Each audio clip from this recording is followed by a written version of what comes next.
Welcome viewers, and welcome Barry to the Barry Peatling video show. Yeah, well, and welcome to you, Colin Sutcliffe. Yeah, it's reasonably sort of winter's day today, but not too bad, not too cold.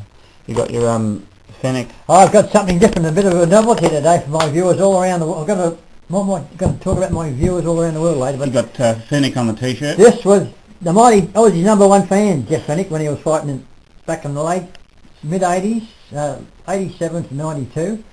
And I got this printed by a friend of mine in Richmond back in after one of his fights. This is when he fought Zuma Nelson. Mm-hmm. If the boxing fans know about boxing, I would have heard of Zuma Nelson. It was a very disputable decision, drawn.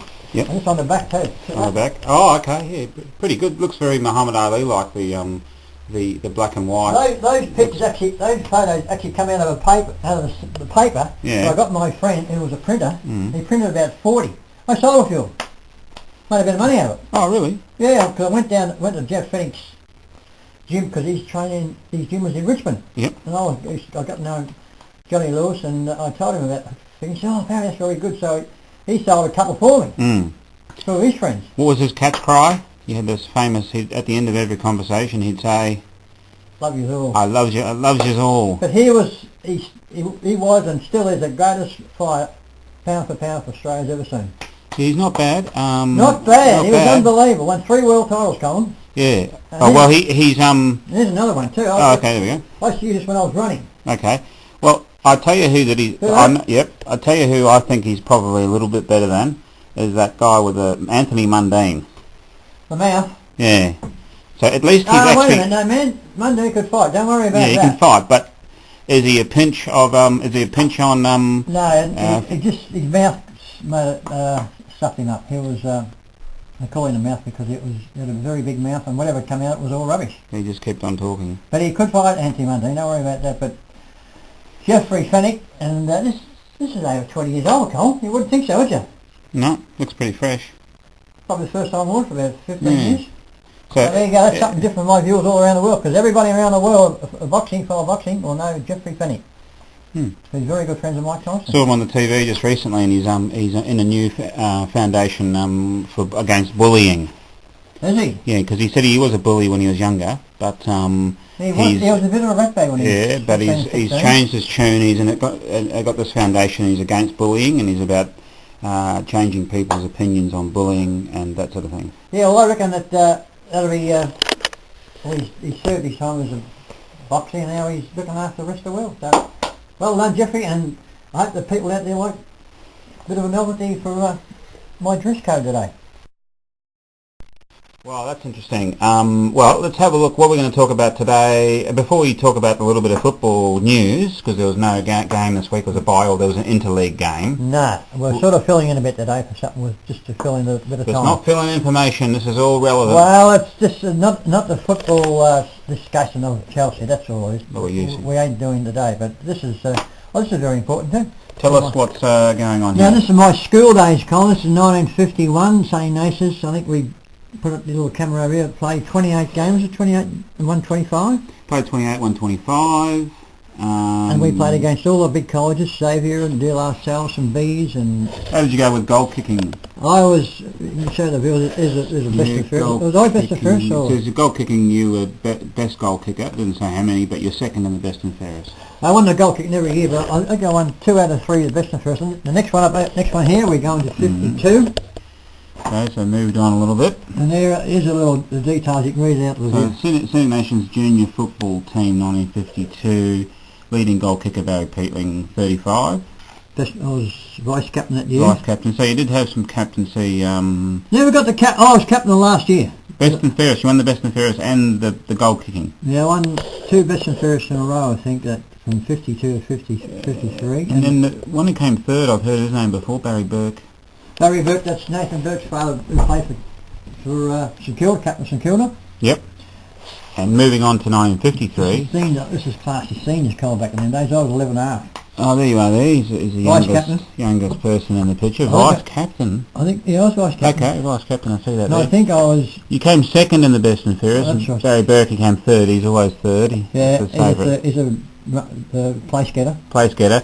Leading goal kicker though, he got 30 that year, which is pretty good. It was. Very good. I was a little... Kicking 8 goals in a game twice against De La Salle. De La Salle College, yeah, that's right, that's still a record, eh? So he kicked twice, 8 goals twice. Yeah. So that you got 16, more than half your goals for... No, that was a couple of different seasons then. That was a couple of different seasons. Because we played against a combined Protestant school, Colin. Okay. Down the Putt Road, down there, the Putt Road football ground. I kicked 8 goals and they wasn't very happy with that either. Right, Because fair my enough. mates finished up on the same side, both sides. So this is here, we got to Richmond Now we go Scouts. next stepped up with Richmond Scouts, who was affiliated with the Melbourne Boys League back in them days. This was before Richmond Force. Mm-hmm. A friendship there and some very good footballers here. Ron Reeves. Ronnie Reeves was captain of Collingwood. Billy Thripp was vice captain, played for Victoria. Frankie Madison. Frankie Madison played for Richmond. There's about Barry Burke, he was captain. Yeah. No, he wasn't captain, I don't know. Or was he? No, Ronnie Reeves was captain, but there was about 6 to 7 players who played VFL. I'm next to Barry Burke like a little baby, you know. You're very young there. So that year you didn't feature in the best and fairest. So read down further. But third goal kicker, and you finished 4th in the competition's best and fairest goal. That's unbelievable. And you didn't even feature in your own. I don't know. What's there must be something going on there, but conspiracy theory. But I think I was runners up in the goal kicker. I was the youngest player on the side. They came 3rd in the goal kicking. 3rd. Yeah. Okay. Now we've got here 56. So you're a bit of you've grown up a little bit Richmond there. Force. Richmond Force. Okay. So there I am here. Do you think that was me? Oh there? yeah, it looked like you there. That's me there. there. You are there. Your hair's a bit more sort of. So the Richmond Force is under 17s. Yeah, it was. So just a young fellow, but this is where all your main players come out from. Yeah, about half a dozen played senior football on that side too. But Barry Burke again, and there was. There's McKay. Roger Dean's there. Where's Roger Dean? Played for captain for Richmond. For Roger Dean. Renouf. Jimmy Renouf, he played for Richmond. Yeah, okay, got all the... C. Warren wasn't there. C. Warren, no, Colin Warren, he was a bit fat. Bit too fat, so they might not... Couldn't fit him in the picture. Couldn't fit him in the picture. He was going to charge, the photographer was going to charge extra. He's a battler, but he was a good fella. He was going to charge extra. Colin. And what about the coach Watson? Potsy Watson, he was a good fella. Alan Watson, he was a very good friend of mine. He died when he was 42, would you believe, back in 1973. Wow. He coached the thirds too, but he was a very good coach, Potsy. What about Hogarth? I've heard that name. Alan Hogarth? No, he was just average. But one of my other mates, Ian McConkey's up there, he lived around the corner from me. He was just a battler. Just a bit Colin North, he played Richmond seconds with me, the fellow down there. Oh, okay, yeah. Good mate. He died about 20 years ago too. Oh boy, they're all popping off the scene. So that's the football we're looking at. Now this photo coming up next, viewers, I'll tell you what this is. I'm going to get this published in the Sunday Observer one of these days. Yeah, going to get it blown up. You're going to get me organised in that. Yeah, we'll have to see when we get the new computer. Yeah. Have to upgrade our equipment. This will be a fascinating photo for someone to see because I look as though I'm about 10 there, and I'm playing it, and I was a leading spin bowler. I was a leg spin bowler then. There you are there. Yeah, look at the little baby face. Bowling averages, had 3rd in the bowling averages. And you also, your youngest player, 12 years of old, to play for Richmond Citizen Boys Club. Ever in the history. We just want to update you viewers on one final thing that Barry's updating his computer equipment so we can get higher class YouTube videos to you with minimum fuss and also issues. I made a bit of a boo-boo last week about the emails. Look, if you want to send some emails and say a few comments we'll get to that in a minute. But, I'll give them a little pre-warning. The more emails you want to send me, the better, because I'll reply to them. Very good. All right, well, we'll get to the headline. It says you weren't happy. Bad move from the league. Why were you unhappy? Well, I don't know what is going on with the NPL. They've played the last 10 years down at the Frankston Park Oval, which is a very good football ground for any sort of game. And I was actually told Roland Clark, Bradley Clark and Jason Clark's father a couple of days ago called in. I was talking to him and I said, you're going to go down? He said, yeah. He said, where is it? I said, down at Frankston Park. I hope to God Roland didn't go down there because it wasn't I was down at Carlton. So I nearly went down myself, but the night before I checked up the football record and it's got Carlton football ground. What is going on? Optus Oval or whatever it's called. I mean, it's a million Princess miles. Park. We're out of this Mpnfl Peninsula. We don't play. Haven't got any people following our football down. Maybe they wanted Park. they wanted someone they wanted halfway between the ovens and Murray and here. It's a stupid decision. Wake up yourself whoever's in charge of the MPL, because there'll be a lot of people like me like going to see the good class games. And they wouldn't have 10, 15,000 people going. No. So. But the last time they played, I went and watched them 2 years ago when they played the Ovens, and they beat them that day. There's about 5,000 people, 6,000 people there. So you want this video to go to the administrators? Smarten up. Whoever's in charge of the MPL, you want to get a life, because that is disgusting. Did any of our Chelsea players play? Yeah, two, Thea and Bywater's play. Bywater's, yeah, he's pretty good, yeah.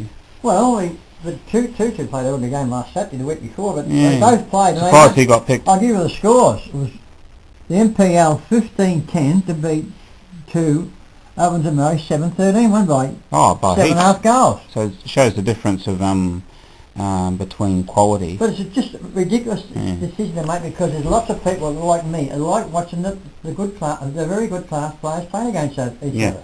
Yeah, exactly. Wake up. So smarten up. We look forward to next week's game. What's happening next week with the football? Well, we're back to normal again, because Chelsea's playing French and YCW down at YCW's ground. Behind the RSL or whatever it is. Yeah, it's not that hard to find this one, I think. Yeah, it's just off Cranbourne Road there. So that'll be next Saturday at 2:15. 2:15, yeah, it'll be... well, we're starting to get a bit of... what's not cooperation, but a little bit more... Get to know each other, playing how they play it, because gelling, they're gelling a bit more. Sort of gelling, but Chelsea is just starting to get a little bit of momentum going. I think they might. They won't win, but I'll give them a bit of a fight, and that's the best you can do, because we've only got the cattle out in the ground. It's not too fast at the moment. That's why. Yeah. Oh well, that's good. So we look forward to that match, which is going to be next Saturday at 2:15. You'll be there, Johnny, on the spot. I'll be there. To video the event. Right. Okay, well that's that. We'll talk about Richmond. A little bit pathetic, or not that good, Barry. What's going on? Look, Richmond. I watched most of the game, and I cannot believe there was about at least 5 or 6 turnovers resulting in goals on Saturday night, Colin. And it was coming from even Trent Cotchin and Dustin Martin and Robin Nahas give 2 away, and finally there was 5 coming out the back line. It kicked it straight at the fellas. Essendon footballers have kicked a goal. We only got beaten by 5 goals, just under 5 goals, and all those. But to get within 27 points, it's a fair effort. But pretty good against Essendon, which is dubious. So we don't.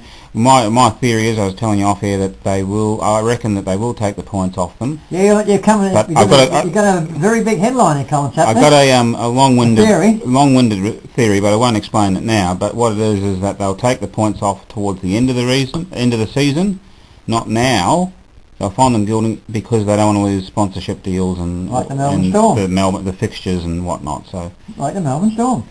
Anyway, so yeah, what you wanted to tell people about your comments and on their emails, and make sure that they comment, and they can send you an email. And if you say send you an email, what's your guarantee? I'll reply to them, that's for sure. Reply to them, maybe even give them a cheerio on live here on video. I probably will. I'm going to give a few cheerios in a minute to a few of my overseas people come on. They're getting more. There's nearly about over 20 overseas viewers watching the Peatling channel, which is amazing. I mean, there's no Peatlings around. There's no Russian people, no Yugoslavian people. There's Peatlings either.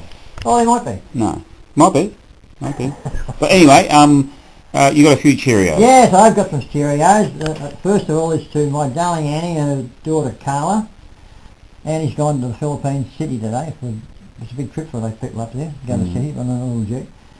And now, all my overseas visitors, they're in Spain, Taiwan, Malaysia, Latvia, Hungary, USA, United Kingdom, China, Philippines, Singapore, Brazil, and South Korea.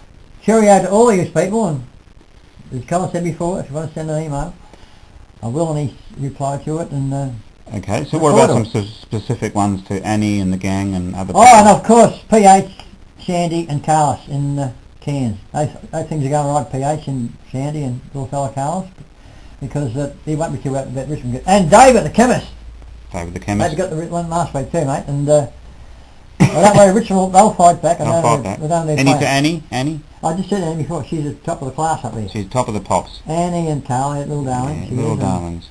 But that was a little bit different today because when we haven't got a game of football talking about, you've got to sort of fill in a bit of time and hopefully it kept the viewers occupied. Yeah, all right. Not occupied, what's the word? Entertained. Entertained, yeah. Yeah, that's what we all here at the Barry Peatling Football Show. So that's all from me this week. So that's goodbye from me. Bye-bye.